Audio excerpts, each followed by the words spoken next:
Good day mga ma'am and sir. So welcome to our tutorial on how to register our IMS account in Silvertech. So first thing first, make sure that the version of your Silvertech is Diamond Dale. In case your version is lower than Diamond Dale, then please make sure to update your version. After updating your Silvertech version, check the div tools if naa ba ang instructional management system. If ever wala, then all you have to do is to log out or to log out. Then you're going to upload your user token. I-re-upload na to ang user token. So click na to na. Make sure sakto ang atong region, division, school ID, school name, and the token nga imo ang gama. Then click save token. Then after that one, mag-login din tagbalik using your credentials. Okay, click login.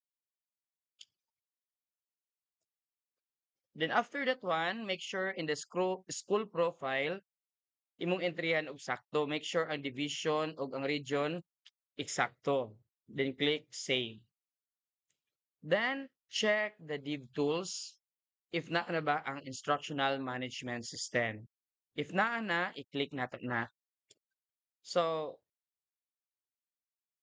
kaning instructional management system, first nimong buhaton is i-click nimo register. Make sure nga naa kay internet connection if ito nang i-click ang register. Then click OK. Then after that one, i-click nimo nato camera nga icon din i-click nimo siya, i-upload nimo ang imo signature. Then click open. Okay, then mauna na siya. So the purpose of this one nga nato ning gibuhat is that para makita sa account sa imong school principal, okay, ang imong para makita ni school principal ang imo account. Kaya sa diha manggod sa previous version, si principal mo tuplok og div tools, click niya instructional management, then after that one, pag click niya diri sa button, napay duha ka buttons diri i-click. Ang isa sa button diha, isa sa buttons, pag i-click niya is iya pang i-entry one by one ang iya ang teachers. So sa newer version, it is our responsibility nga atong i-register ang atong account para i-click ni principal diri di na siya mag-entry.